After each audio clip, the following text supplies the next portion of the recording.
I was just looking around, and it was this world that I've only seen in the movies, and there's palm trees, and I was so at this point almost in shock. I could not believe I'm physically there, especially after me barely getting my visa. But I go there, and I'm settling in. I arrived during the day, which was nice, so I could go around a little bit. And to me, the things that I would pay attention to was just the smallest details that no one would really care about who lives there. I would look at the number plates. I would look at the way that the trees look, the school buses, the signs on the street. Like those were the things that stood out to me the most to begin with, because those are all things you see in movies, and it's so different than here in Europe. So I was just, I don't know, maybe people might have thought I was a little bit on something because I was just constantly looking around and zoomed into things.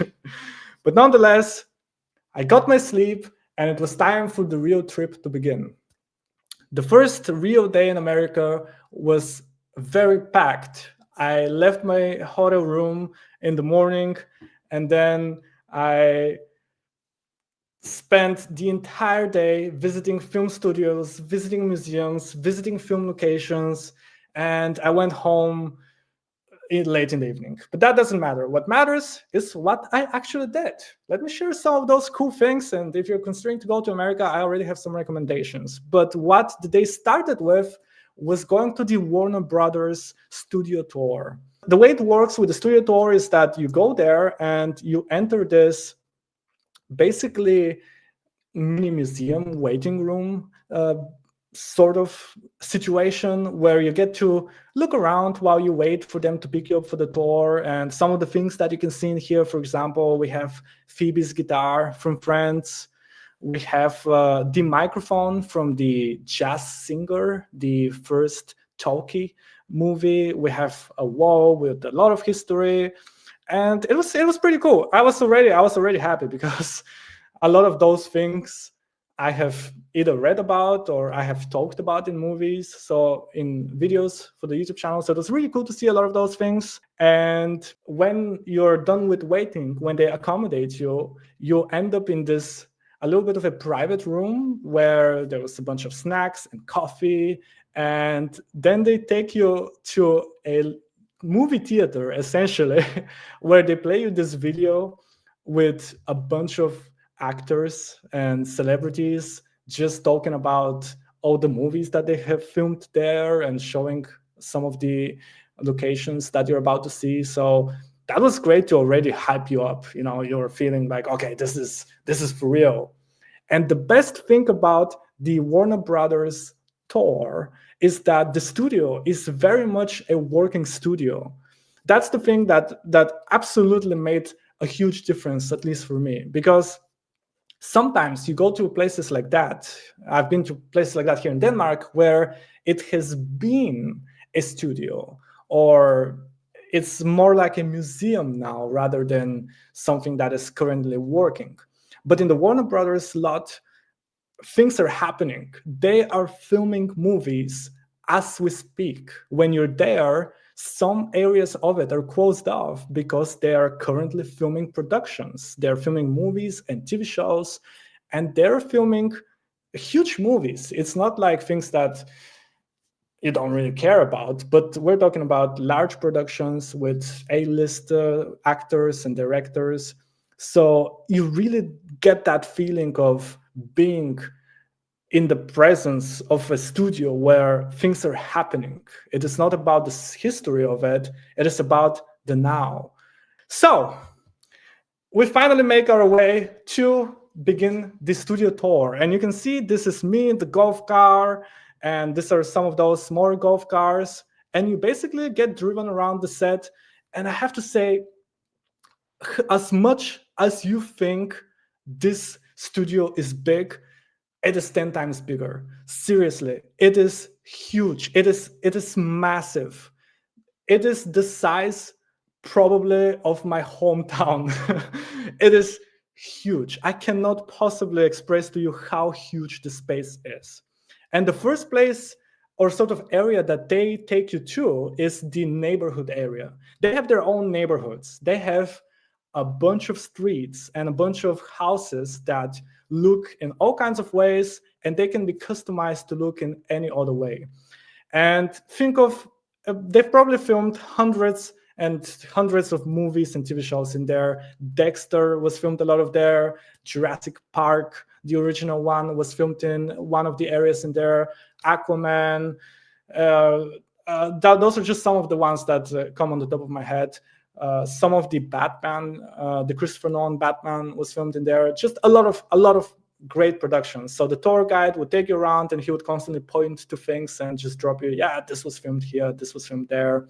A lot of houses, a lot of streets with cars that are all for the production. They're all for the movies. And sometimes, as far as I understood, some actors or directors could just sleep in those houses because it's basically an empty neighborhood if they choose to do that. We went into some of the houses, and as you can see, they're basically decked out for production. They're completely empty on the inside, and the roofs are gone, so they can rig all the lighting. And the cool thing is that they could be 1000% customized. The exterior decor of the houses would be basically peeled off like sticker.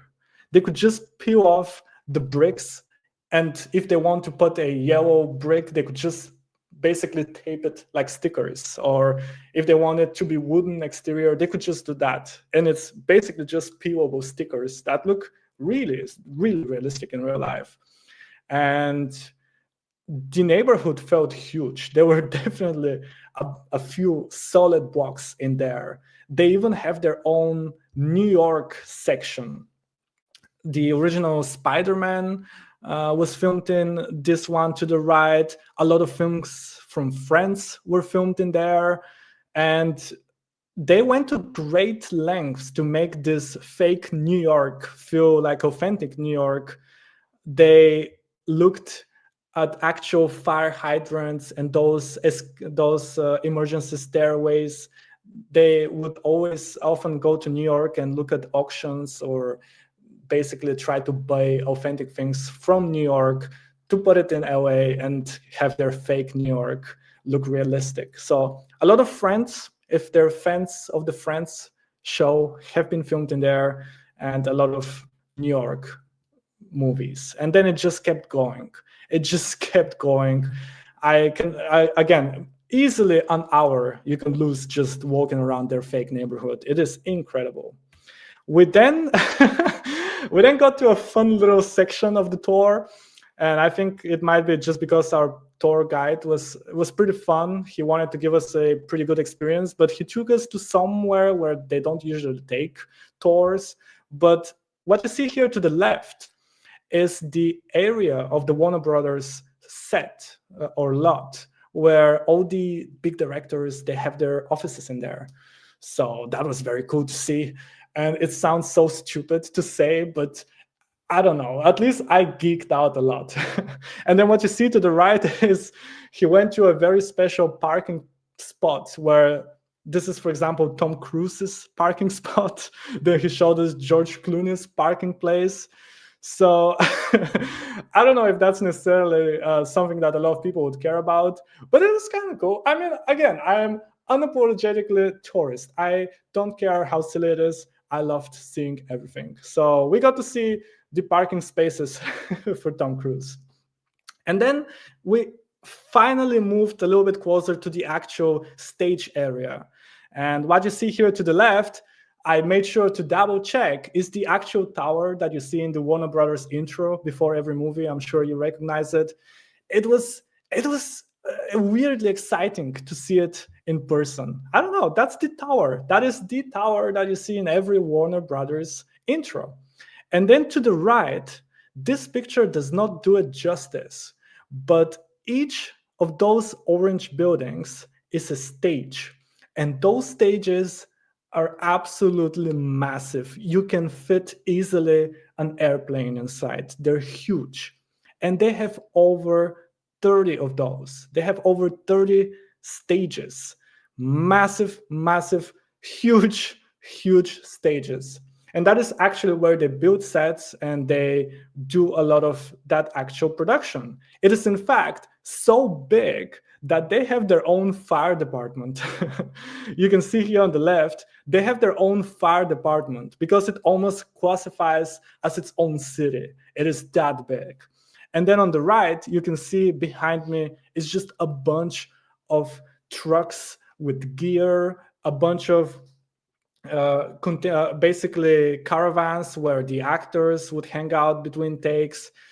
I think there were easily at least 50 of those. So you could very much tell that things are happening. It is very much a working set. In fact, there were rumors that as we were right there, Harrison Ford was filming something. And as far as I understood, Margot Robbie was also filming something at the Warner Brothers set as we were having the tour. It is actually not unheard of for you to pass by an actual filming of something. We didn't get lucky like that, but I didn't really mind too much. Honestly, I'm more there for the actual buildings. This is the famous Stage 24. If there are any fans of the Friends show, this is where they filmed every single episode of Friends. It is where they filmed the reunion. And you can kind of see on the right, just to get an idea of how big those buildings are. This is just the door, which you could easily have a double-decker bus drive by without any problem. This is actually a bit for myself, but I got to see where Conan O'Brien filmed his show on this Stage 15. And you may not know much about me, but one thing you should know, I am just a massive Conan O'Brien fan. You can also see this is Conan O'Brien stuff. I basically worship the guy.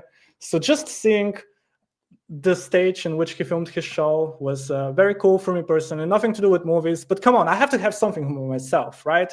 Cannot all be about movies. And we continued to actually drive inside one of the stages. And this is where they build the actual sets.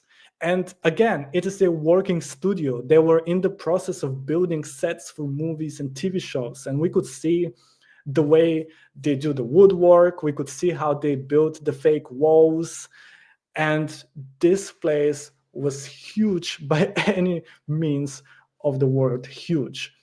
I think he said that well over a few thousand people work there just for the set building part. Just for building sets, they have a few thousand people working there, which that's a lot of people. After we were done with looking around the stages and the fake neighborhoods and basically the outside part of the sets, then you get taken to basically a mini museum, I would say. In here, when you enter, you get to see a lot of the original drawings for those old Warner Brothers cartoons. And I don't know if you've seen some of my videos. I hope you have. Otherwise, why would you even be here? But a lot of my sense of humor has its origins in those very silly old Warner Brothers cartoons. You know, basically the joke of you going over a cliff and you're floating in the air, and only when you look down, then you fall down, because that's how physics works. This sort of really stupid and silly visual humor just speaks to me on a spiritual level. And a lot of that is because of the old Warner Brothers cartoons. So it was very cool to see some of those original drawings. It was nice to see a little bit of that. After all, I am a little bit of a film history nerd. Then we got a really cool demo in which they showed us a clip from Gravity, and it was all about sound. And they played us this clip of Gravity where they first played it to us with just the dialogue. Then they played it with only the sound effects. Then they played it with only the soundtrack. And they put all of them together. And it was very, very cool to hear it on this amazing sound system and basically see how they're mixing it. And apparently, fun fact, the drum that you can hear on the soundtrack in this scene in particular is the heartbeat of the actress that is in the scene. So that was cool, fun. Then, of course, is it even possible to go to Warner Brothers without seeing a bunch of Friends stuff? I think not. I would say a good 20% of the whole experience is dedicated to Friends. And I mean, love or hate the show, you have to admit it is pretty impressive how much impact it's made, and the lifespan this show has is incredible. So basically, what I'm trying to say is that if you're a Friends fan, you definitely have a lot to do in the Warner Brothers set. I got to sit on the couch. Then we got to go to basically a little Friends experience where they have some of the sets, they have some of the original costumes, they have a nice little gift shop. And of course, I bought a bunch of stuff for my girlfriend who loves Friends. And then it keeps going. You can easily spend half a day at least on the Warner Brothers set. It keeps going. What happened afterwards is that after the whole Friends experience and everything like that, you are taken to yet another exhibition / museum experience. And this one was about evenly divided between Harry Potter, Superman, and Batman. It was very cool to see some of the original Batman costumes. They had a lot of the original Batman vehicles. I would say the car from the here on the right from the latest Batman movie was really, really cool to see in person. You could see a lot of the Superman capes. If you like Superman, if you like Batman, that was a lot of that in there. And after the Batman and Superman stuff, there's a lot of Harry Potter stuff. And unexpected cool part after you're done with the tour is that you get to hold a real Oscar. And the thing that surprised me the most about holding a real Oscar, which was from the Lord of the Rings, is how heavy it is. Seriously. I don't know how heavy you might think it is, but you basically grab it and it's a little bit like, wow, like this is way heavier than you would think. So yeah, I got to hold an Oscar, which was very cool.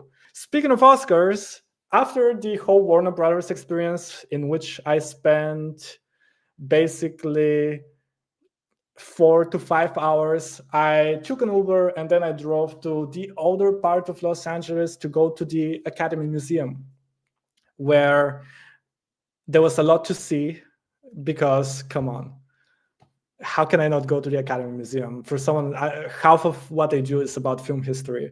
And as you see, a lot of the things that I saw, I have made videos about. And it was so cool to see things that I've talked about. Sometimes I've spent more than a month researching something, and just to see those things in person was just awesome. But the Academy Museum is actually very cool. You enter, and then you have this huge fancy room with a bunch of Oscars. It's very nicely presented. And the one here in particular is the Oscar that James Cameron won for Titanic, which is very cool.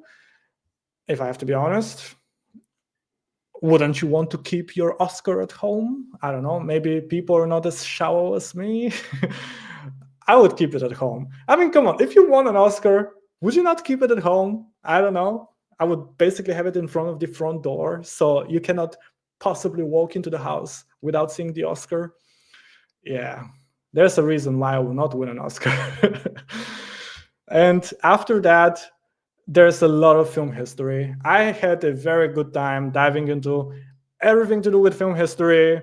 I'm not going to bore you with all the details, but it is worth it to see all the things with film history. This typing machine here that you see is the one that they used to type Psycho on. Very cool. I'm sure everybody cares about that. And I was actually lucky enough that just a few days after I arrived, there was a brand new exposition about Bong Joon-ho experience, as they call it, where they displayed some of his original storyboards, some of his concept arts, for Parasite, for Mother, and a bunch of his older films. And it was really cool to see. And I was particularly impressed with how much of his own storyboards he's drawing. He drew those himself. That's very cool. That's definitely a director with vision.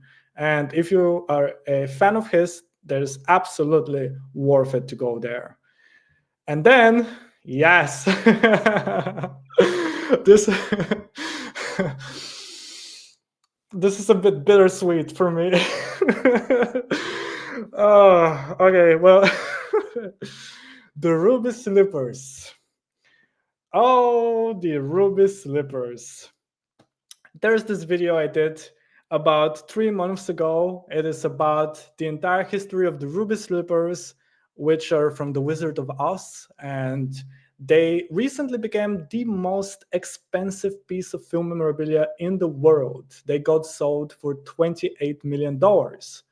And the story about why they're the most expensive piece of film memorabilia is really cool. It's really exciting. It's filled with deception, with luck, with lies, with greed, with all those exciting elements.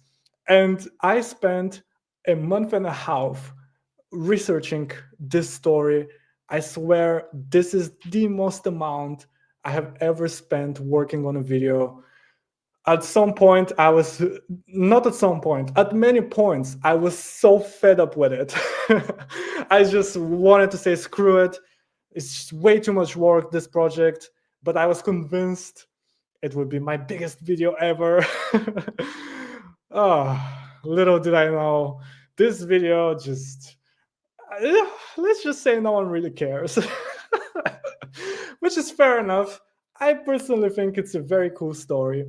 But such is life. I spent so much time thinking about those shoes, and I never thought I would see them in person. And just a few months after that, to actually see the original pair in person, felt really cool. It was almost like seeing an old friend. And I swear I might have been the person who has the most information about those shoes in that building. I don't want to think about those shoes again. But it was very cool to see things that I've made videos about in person. Another thing is actually this poster. I made a video about Alice Guy Blaché, the first woman film director, about 2 years ago. And she is still relatively unknown. I would say she's too underappreciated. She's too unknown. And that was the whole story. And it was nice. It was nice to see poster about her in there. I just looked at it and I was like, good on you, good on you. After that, again, you have a large exhibition with so much film memorabilia. You have so much film history in there. This is, for example, from Ex Machina here on the left. Then we have some of the Terminator original concept arts. There's just so much to see. It is an entire building. I think it was 4 or maybe 5 floors, just packed, just fully packed with film memorabilia. There was also a lot of original costumes and props from movies. Of course, we have The Matrix, we have Marvel stuff, from Interstellar, Star Wars. There is just a lot. I'm not going to bore you with all the details, just a lot to see. And you even have more interesting modern artifacts. Like this on the left is Ryan Gosling's costume from his Oscar performance last year. And I mean, let's be honest, who doesn't have a crush on Ryan Gosling? Come on, just me? Let's be honest. Everyone has a crush on Ryan Gosling. And then you get to hang out on the beautiful rooftop, look over Los Angeles, and have a good time. Afterwards, again, I continued my unapologetic tourist trip. I went to, of course, the Hollywood sign. How can you get there and not go to the Hollywood sign? I found apparently the best spot to see it. And the picture on the right, I thought it was really funny because I met two girls that were visiting from South Korea, and they were also taking photos. I was also taking photos, and since I was alone, we basically grouped up, and I take photos of them. They took photos of me, and I told one of them, I was like, I wonder what is like the best spot in here to take the photo with the sign in the background. And she just pointed towards where this picture on the right is, and she was like, just look at the grass. Just look at the grass, because that is clearly the best spot to take the photo, because everyone is in there. And I thought that was very funny. So if you go there, look for the grass. That's how you know where the best spot to take the photos are. And then I continued. I went to the Walk of Fame. I would say, if I have to be honest, slightly underwhelming. I would not say it's my favorite spot in Los Angeles. It's just super touristy. It's very chaotic. It's very messy. It's just people all around. So I basically went and spent about 20 minutes in there. I tried to find some of the stars that I would think are cool. I saw Shrek. This one in the middle is Martin Scorsese. And then I went out of my way to see the one on the right, which is Buster Keaton. Again, absolute legend. One day I'll make a video about him. I'm almost a bit nervous, because if I make a video about Buster Keaton, it has to be really good, because I really, really, really like everything he did for film back in the day. So I walked these stars of Hollywood, but what I thought was much better than the Walk of Fame was actually the cement sort of handprint area in front of the Chinese Theatre. This on the right is the Chinese Theatre. It is right there. It is next to the Dolby Theatre, where they host the Oscars. And basically, the entire space in front of the Chinese Theatre, it's the handprints and shoe prints and signatures of people from the industry, actors, directors, writers, producers. And I really think it is much better than the Walk of Fame, because it is a lot more personal. You actually see the way they decided to make the handprints and the way they decided to write their name and the date with their own, font. No, not a font, handwriting. And some have also tried to do some more fun things. Like, for example, I think Daniel Radcliffe had a wand, the Harry Potter wand, shape in there. Marilyn Monroe had an earring, I think. So if you go there, sure, the Walk of Fame is cool and everything, but the Chinese Theatre handprint area is so much better. I spent a good amount of time in there. It's fun to walk around and try to see who you can find. Here we can see Dean Martin, Tom Hanks, James Cameron. Who do we have? Ryan Gosling, of course. One more time. Who does not have a crush on Ryan Gosling? Come on, seriously.